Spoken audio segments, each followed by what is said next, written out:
السلام. بسم الله والحمد لله والصلاة والسلام على رسول الله وعلى آله وصحبه ومن اتبع هداه. وعليكم السلام ورحمة الله. أما بعد, donc comme vous avez entendu pendant la khutbah d'aujourd'hui, on a parlé de l'histoire de Ibrahim. On a l'habitude d'entendre Al-Khutaba parler des histoires des prophètes, raconter leurs histoires et tirer des enseignements. Il n'y a pas de doute qu'il y a beaucoup d'enseignements pour nous à tirer des histoires des prophètes passés jusqu'à notre prophète Mohammed sallallahu alayhi wa sallam.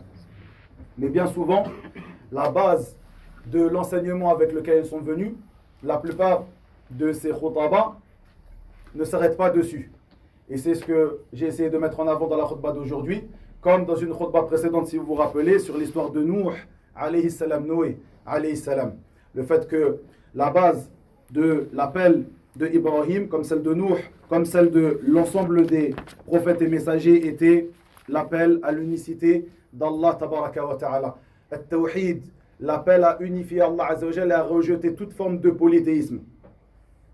Et ceci est le côté le plus important des prédications de l'ensemble des messagers.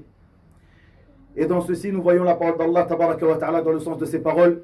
Nous avons envoyé dans chaque communauté un messager pour leur dire « Adorez Allah et écartez-vous du Tarout ». Il dit aussi azza wa jalla dans le sens « Et nous n'avons envoyé avant toi aucun messager à qui nous n'ayons révélé point de divinité en dehors moi. Adorez-moi donc ». Ceci est la base de l'appel de l'ensemble des messagers qui ont précédé jusqu'à notre prophète Mohammed sallallahu alayhi wa sallam. Il convient donc, lorsque tu désires appeler à Allah, et comme je l'ai dit précédemment, l'appel à Allah est une chose qui nous concerne tous, comme le dit le prophète sallallahu alayhi wa sallam, Ballighu anni walau aya. Transmettez de moi ne serait-ce qu'un verset.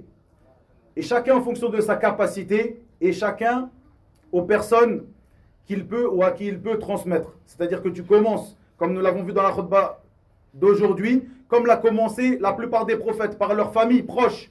Puis, ils ont étendu leur appel, leur da'wah à toute leur communauté. C'est une chose qui nous incombe à tous, donc il nous incombe de savoir par où commencer. Et comme on l'a vu dans l'histoire de Nuh, comme dans l'histoire de Ibrahim, ce point de départ est l'adoration à Allah tabaraka wa ta'ala, appelé au tawhid et à rejeter toute forme de polythéisme.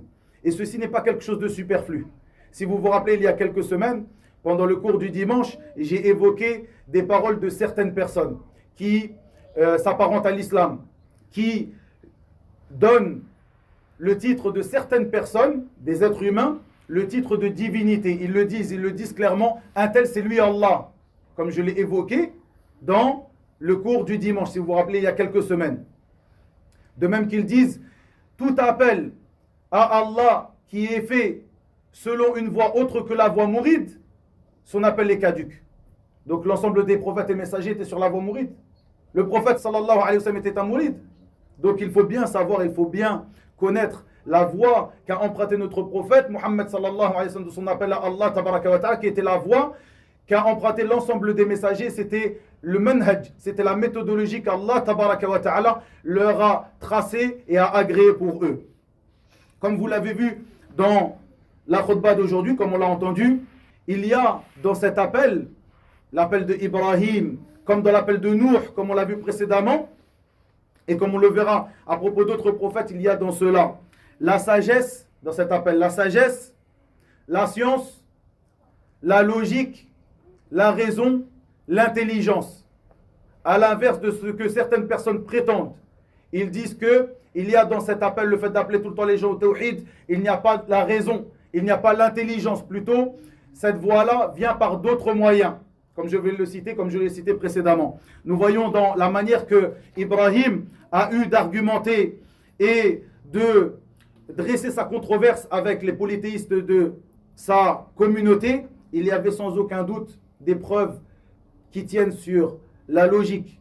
Comme lorsqu'il dit « Ô mon père, il m'est venu de la science ce que tu n'as pas reçu. Suis-moi donc, je te guiderai sur une voie droite. Ô mon père, n'adore pas le diable, car le diable désobéit au tout miséricordieux. » Avant cela, il a dit « Ô mon père, pourquoi adores-tu ce qui n'entend, ni ne voit, ni ne te profite en rien ?» Est-ce que ces divinités qui sont prises jusqu'à maintenant, certaines personnes qui s'apparentent et qui s'affilient à la communauté du prophète sallallahu alayhi wa sallam, qui se disent musulmans, continuent à prendre des gens ou des choses en divinité. Ils les divinisent. Est-ce que ces choses-là, que ce soit un tel, comme on l'a évoqué dans le cours précédent, comme Sérine Touba par exemple, dans la voie mouride et autres, est-ce que cette personne, aujourd'hui par exemple, entend et voit et leur profite en quelque chose?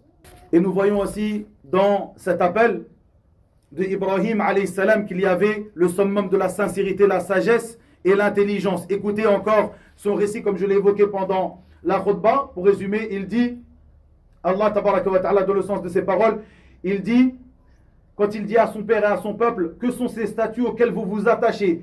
Ils dirent, nous avons trouvé nos ancêtres les adorant. Ceci était la preuve de la plupart, de l'ensemble des polythéistes. Lorsque leur venaient les messagers qui les appelaient à l'adoration d'Allah Azza wa Jal, ils disaient, car ils n'avaient d'autre réponse que celle-ci: nous avons trouvé nos pères sur une adoration et nous sommes sur leur chemin, nous continuons à les adorer de la même manière, nous restons sur la même voie. Ceci est du fanatisme religieux, ceci est de l'intolérance et du fanatisme aveugle.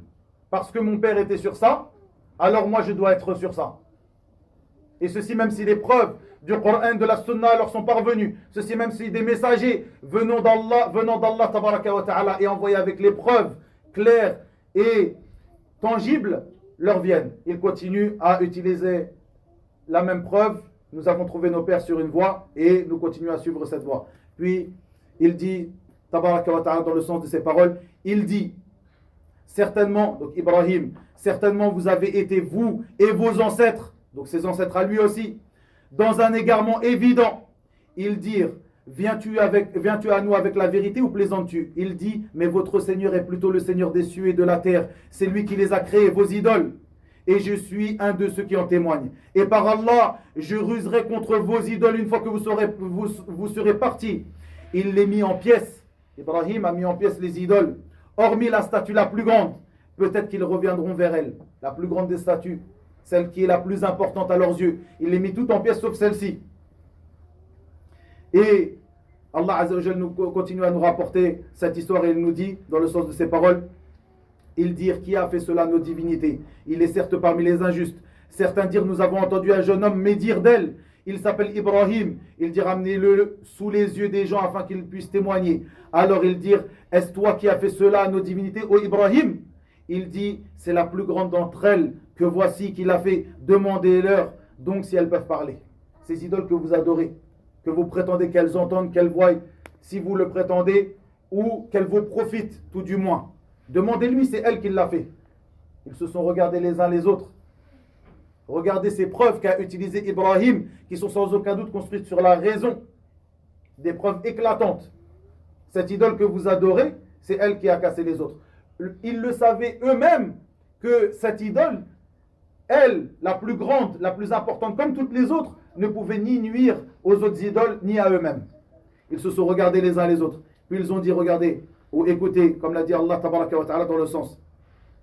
Se ravisant alors, ils se dirent eux-mêmes, c'est vous qui êtes les vrais injustes. Vous avez été injustes dans le fait que vous avez délaissé l'adoration d'Allah tabaraka wa ta'ala. Et vous avez adoré ces idoles qui ne peuvent ni vous nuire, ni vous profiter. Puis ils firent volte-face et dirent, tu sais bien que celle-ci ne parle pas. Quel est l'argumentaire d'Ibrahim après cela? Il dit, adorez-vous donc en dehors d'Allah ce qui ne saurait en rien vous être utile, ni vous nuire non plus. Fi de vous et de ce que vous adorez en dehors d'Allah. Ne raisonnez-vous donc pas? Les preuves qu'a utilisé Ibrahim, comme cela l'ensemble des prophètes et messagers, comme nous l'avons vu dans l'histoire de Nuh, comme nous le verrons dans d'autres histoires, comme nous le voyons dans la vie de notre prophète Muhammad sallallahu alayhi wa sallam. Ici, pourquoi rapporter ces récits, les récits des prophètes, afin de savoir d'où commence la réforme, d'où doit commencer la réforme. Est-ce que la réforme doit commencer dans ceux, ou doit prendre son point de départ dans ceux que prétendent certaines hizbiyat, certains groupes sectaires, qui appellent par exemple à confronter le gouverneur, ou à rechercher à arriver à la royauté, à arriver au pouvoir et autres, ou plutôt l'islah, la réforme, doit commencer par la réforme des croyances. Sans aucun doute, vous avez la réponse dans ces histoires, les récits des prophètes. alayhim salatu wassalam. Et s'il y avait une meilleure voie que celle-ci, Allah tabaraka wa ta'ala, sans aucun doute, l'aurait choisi pour les meilleurs des hommes, ses prophètes et messagers. Plutôt vous prétendez qu'il l'a choisi pour vous, ou que vous l'avez choisi vous-même pour vous, une meilleure voie que celle des prophètes et messagers. Comme l'a dit Ibrahim à son peuple, ne raisonnez-vous donc pas, pour ne pas trop durer, simplement ici pour terminer, Allah tabaraka wa ta'ala nous a évoqué dans le Coran dans un verset qu'on appelle Ayatut Tamkin, c'est-à-dire le verset du raffermissement, Ayatut Tamkin. Comment Allah tabaraka wa ta'ala peut nous raffermir sur la terre?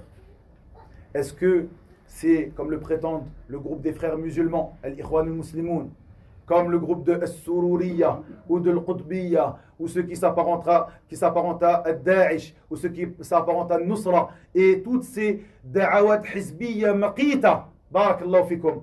Est-ce que c'est en suivant ces appels-là qui n'ont rien à voir avec l'appel des prophètes et des messagers comme vous l'avez vu, c'est-à-dire en essayant d'arriver au pouvoir, car c'est ce qu'ils prétendent, la plupart d'entre eux, c'est ce qu'ils prétendent, arriver au pouvoir pour changer les choses. Et vous voyez comme ce sont des menteurs et des imposteurs. Vous le voyez en ce moment, il y a par exemple en Égypte des grandes têtes de ces hizbiyat, des frères musulmans de l'Qutbiyya, comme Mohamed Hassan, Mohamed Hussein Yaqoub et autres qui ont piégé les jeunes en Égypte et dans le monde. Aujourd'hui, ils sont en train de se faire juger. Et au jugement, ces jeunes qui ont été piégés par eux, ces jeunes qui ont été piégés par eux pendant des années, qui les ont pris comme grands savants, tête de la communauté, voient aujourd'hui qu'ils sont des menteurs, qu'ils ne sont pas véridiques dans leur appel. Et s'ils avaient pris, même si leur appel de base n'est pas l'appel des prophètes, mais s'ils avaient pris exemple sur les prophètes, ne serait-ce que dans le courage. Regardez Ibrahim, alayhi salam, comme on l'a entendu aujourd'hui. Il est resté ferme sur ses positions jusqu'à ce que son peuple a voulu le brûler. Ils ont dit, comme le dit Allah tabaraka wa ta'ala dans le sens, ils dirent brûlez-le, secourez vos divinités si vous voulez faire quelque chose. Et Allah azza wa jalla le secourut. Pourquoi? Car il était sur la voie qu'il lui a tracée, tabaraka wa ta'ala. Mais ceux-là n'ont même pas eu le courage d'assumer leurs paroles et leurs actes. Plutôt, ils ont menti à leur procès, et l'ensemble de leurs suiveurs, parmi tous ces jeunes qui ont été pendant de longues années piégés par eux, sont restés sans voix devant le mensonge de ces personnes. Comme cela d'autres dans tous ces pays. Bachir ibn Hassan en Tunisie, ce grand menteur qui habitait ici en France, qui lorsque les révolutions qui n'ont rien à voir avec l'islam, les révolutions dans le monde musulman ont commencé, cette personne qui a rapporté cet autre traître, Aïd al-Qarni, il l'a rapporté en Tunisie, et cette personne devant tout le monde a dit allez-y, le peuple de Saoudia, de l'Arabie Saoudite est derrière vous. Kadhab, menteur. Le peuple de l'Arabie Saoudite n'est pas derrière vous, ni l'ensemble des savants de la communauté, ni les gens qui suivent cette voie. Faites bien attention à ne pas suivre une voie égarée, ces gens que vous prenez en tête, qui sont des égareurs égarés. Comment tu peux savoir si cette personne est sur une bonne voie ou non? Tu mets cette personne, ses paroles et ses actions dans la balance du Coran et de la Sunna. Quelle est la voie qu'Allah Azza wa Jalla a agréée? La voie de ses prophètes et messagers, comme on l'a entendu, de même que la voie de nos pieux prédécesseurs, les pieux prédécesseurs de cette communauté. Quelle est la preuve? Comment je peux dire que cette voie est la voie qui est agréée? Allah tabaraka wa ta'ala l'a évoqué dans le Coran. Il nous a évoqué qu'il a agréé cette compréhension. La compréhension de as-sahaba et ceux qui les ont suivis dans le bien. As-salafu salih, les pieux prédécesseurs d'autres communautés. Si cette personne qui appelle à cela appelle sur une chose sur laquelle n'étaient pas nos pieux prédécesseurs, tu sais que sa voie est une voie qui est bancale, une voie qui ne va pas. Allah Azza wa Jalla dit dans le Coran was-sabiqun al-awwalun min al-muhajirin wal-ansar walladhina ittaba'uuhum bi ihsan radiyallahu anhum wa radu an. Dans le sens approximatif de ces paroles, tabaraka wa ta'ala. Et ce verset doit être pour toi une balance dans laquelle tu pèses les gens et leurs actions et leurs paroles. Il dit les tout premiers croyants parmi les émigrés et les auxiliaires, al-muhajirun wal-ansar, et ceux qui les ont suivis dans un beau comportement, Allah les agrée et il l'agrée. Est-ce qu'il y a une autre compréhension que la compréhension de nos pieux prédécesseurs qui est évoquée dans le Coran comme une compréhension qui a été agréée? C'est la seule compréhension qui est agréée d'un texte venant d'Allah tabaraka wa ta'ala. Ensuite, comme je l'ai dit, Quelle est la voie de la réforme? Allah tabaraka wa ta'ala nous l'a évoqué dans ce verset, qu'on appelle le verset du raffermissement, Ayat al-Tamkin, qui est le verset numéro 55 de Surat al-Nur, la lumière, la Surat 24. Il dit tabaraka wa ta'ala, Allah a promis à ceux d'entre vous qui ont cru et fait les bonnes œuvres, qu'il leur donnerait la succession sur la terre, comme il l'a donné à ceux qui les ont précédés. Il donnerait force et suprématie à leur religion, qu'il a agréée pour eux. Il leur changerait leur ancienne peur en sécurité. Il m'adore et ne m'associe rien. Et celui qui m'écroit par la suite, ce sont ceux-là, les pervers. Il m'adore et ne m'associe rien. Écoutez la promesse d'Allah Azza wa Jal, ici dans ce verset. Ceux qui ont appelé et qui ont suivi cette voie, qui ont appelé au tawhid, à l'unicité d'Allah Azza wa Jal et le délaissement de toute forme de polythéisme et d'association. Barakallahu fikum wa ila huna wa billahi tawfiq wa sallallahu wa sallam wa barak ala nabiyyina Muhammad walhamdulillahi rabbil alamin.